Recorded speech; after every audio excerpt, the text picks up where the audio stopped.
Folks, good morning and welcome to Best Stock Charts for May the 14th. The month is almost over. Can you believe it? So I hope everybody had a great Mother's Day. Now it's time to get back to work. Yesterday we did the week ahead commentary. I reviewed with members the strategy for our positions as well as a review of the weekly and daily charts of our watch stocks. And we did market pulse check, which is where we review the daily and weekly charts of the major averages to determine which direction do we want to position ourselves. It's posted in the members area. And what I'm going to do is we're going to switch things up. Rather than go over the weekly charts of best stock charts, we'll be going over the 4-hour charts of best stock charts moving forward. But again, if you want that in-depth, detailed commentary, sign up for the 14-day free trial offer. And it is posted in the members area. Again, the week ahead commentary. Let's kick things off with the S&P 500. When I went to bed last night, we were showing real strength. What I mean by real strength is that we were at the highs of the session.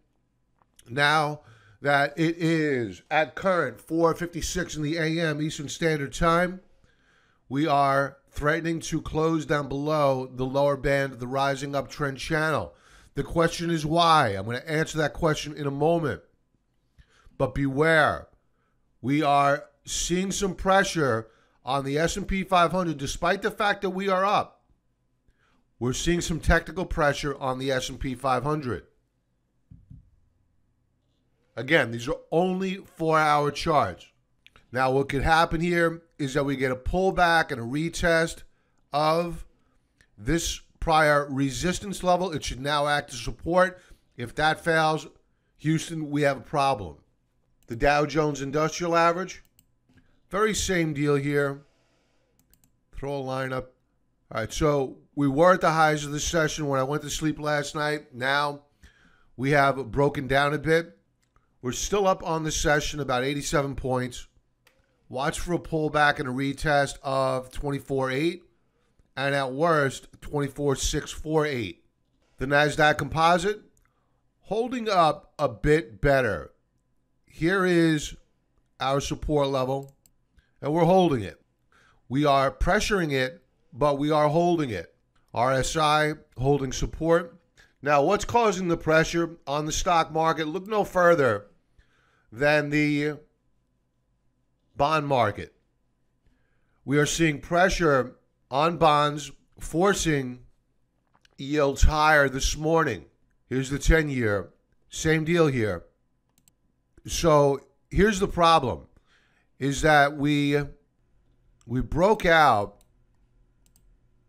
This is not the best of lines. We broke out here on the 13th yesterday above this upper band of resistance, but the breakout failed. We have a bearish key reversal and a bull trap, a breakout point failure. Now, as tradition would have it, when you get a breakout point failure, at a bare minimum, you retest the lower band of support. And there's a good probability that that support level breaks. And we just opened up a new 4-hour bar below that lower band of support. Not good. So what this means is that we're going to see interest rate pressures this morning, and that is not going to help the stock market. Now, taking a look at the currency markets, the US dollar, the dollar, we are at a new weekly low on the dollar already. What's the proximate cause of the weakness for the U.S. dollar? Well, let's keep in mind that the dollar saw a short squeeze, a massive short squeeze. A lot of those shorts have been unwound. Also helping is the fact that President Trump backed away a little bit from his strong stance about a trade war with China. That allowed the yuan to rally versus the U.S. dollar. And the dollar, it broke down right here. Actually right here, but recaptured. But right here in earnest, it broke down. That was yesterday. And we have a continuation breakdown, a confirmation breakdown, and somewhat of a head and shoulders setup. Left shoulder, head, right shoulder, and we have broken the neckline. So dollar weakness today. Let's check out the euro. The euro is very strong. You have the Italian elections, which are over. Not the best outcome for the Eurozone, but they're over. So the euro is rallying. We have a new weekly high. And we just put that in only moments ago versus last Sunday's high. So the euro is back above the 120 level versus the US dollar. The Japanese yen still very weak versus the US dollar. So no action happening here. That would help explain why the dollar is so weak this morning. If anything, the Japanese yen is helping the dollar. Now, if we're talking currencies, we need to talk commodities. Silver, it's down this morning relative to the US dollar, which is rather a surprise, but we're consolidating here. Gold was down only moments ago. It's now up on the session. So what we're looking for here on gold is a rally on the close up and through, let's call it 1323. The week's highs last week were right here at the 1326 level, 1326.30 to be specific. Given the weakness in the US dollar, I think that's a target that's easily achievable, and we could quite possibly get that today.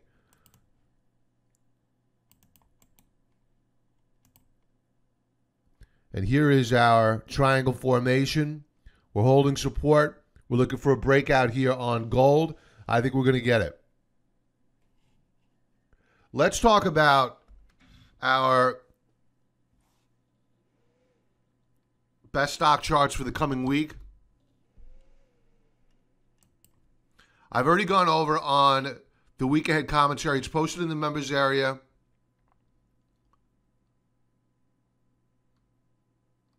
The weekly and daily charts, and I've gone through the rationale of as to why we like them and when we would execute our trade.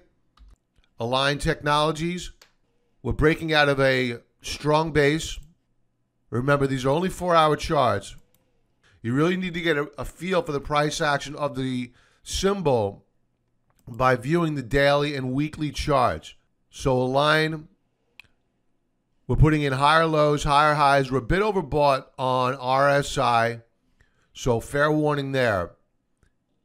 And we're looking for a breakout above the 288.50 level. So members, more to come on Align Technologies. Beozun, BZUN, the symbol. A rough day on Friday, but we are holding the 20-period moving average here.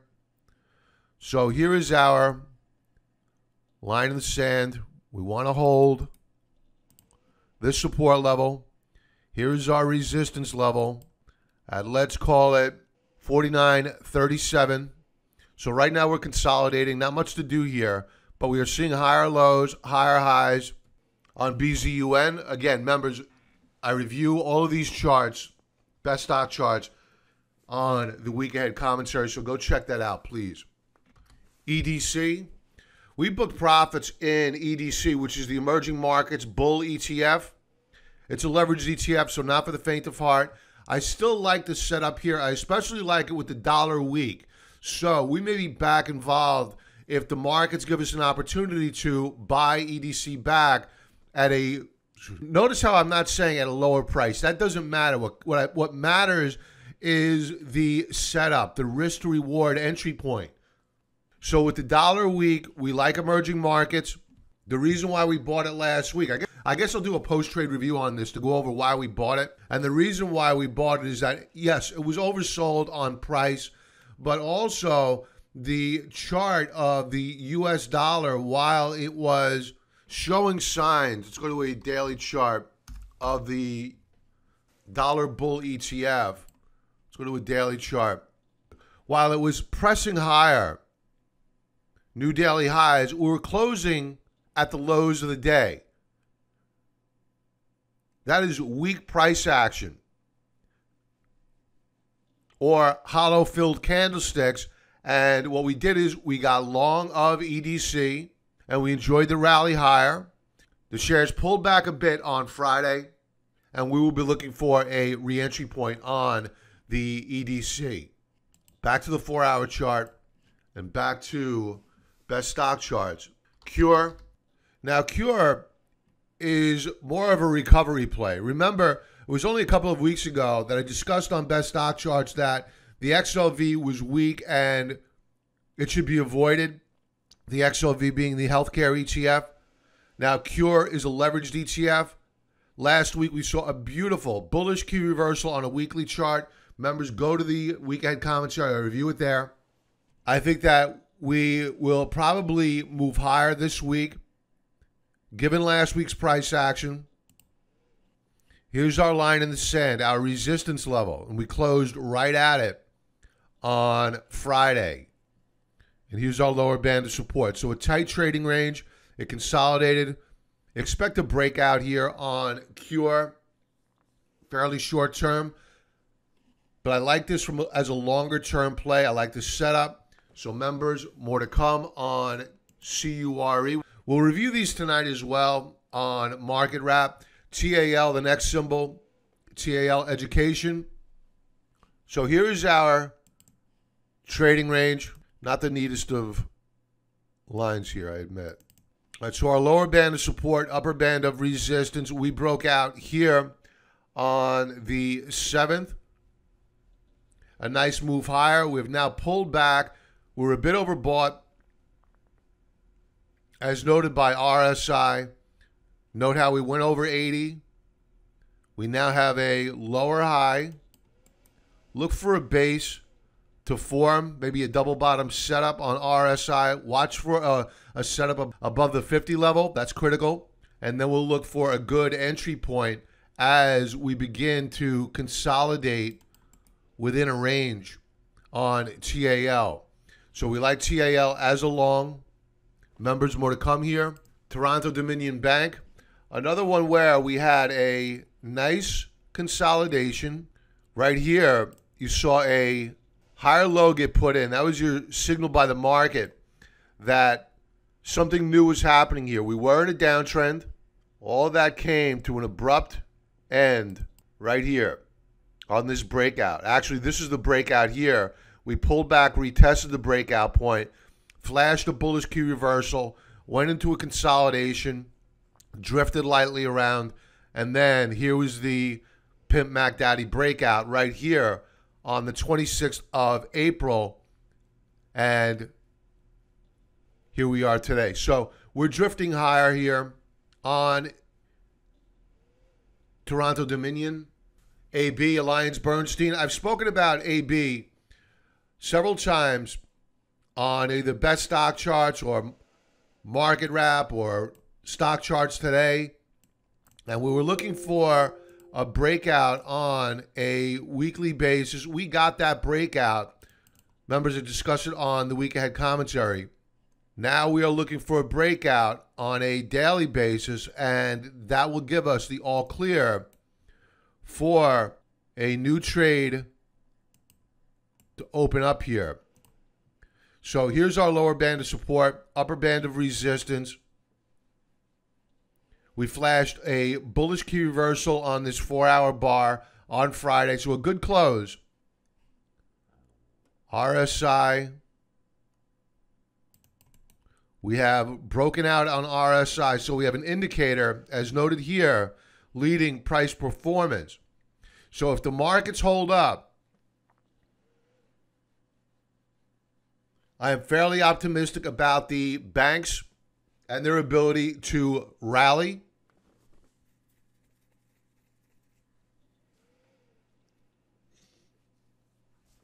Not that AB is a bank, but it is a financial wealth management company, and they should do well as well. The last symbol I have up for today is GOS. We've spoken about this one frequently. Here's what I'm looking for on GOOS.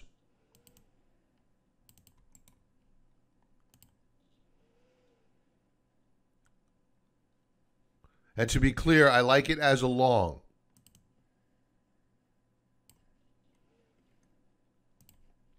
Okay, so we put our upper band of resistance up there. It pays to go back into history and watch your support levels. I drew this one several days ago. And the uptrend that we identified back then is still intact. The upper band of resistance should now act as support, and it has acted as support. We broke out here a gap higher on the 19th of April. We pulled back on the 25th. It acted as support, and we have now begun to rally. We are now in a tight consolidation. I think that we're breaking out fairly soon on GOOS. And again, all of these symbols I have gone over on the week ahead commentary in far greater detail using the daily and weekly charts to get that higher level view of as to when we would want to execute a trade and of as to where we believe there is support and resistance. It's critical to know that. A 4-hour chart, while good on a very short-term basis, does not help you manage your portfolio as it should. You need to know where you have support and resistance levels. So if you're not currently a member, sign up for the 14-day free trial offer. Members, we will go over our positions and watch stocks as well as the major averages tonight on Market Wrap. If you're not currently a member, sign up for our YouTube channel if you're watching us there this morning. Click that bell, get notified of future videos. If you watch us on the website, enter your email address. We hate spam too. If you found us through StockTwits, Twitter, Seeking Alpha, follow us there, leave a comment. Everybody have a profitable trading day and be well.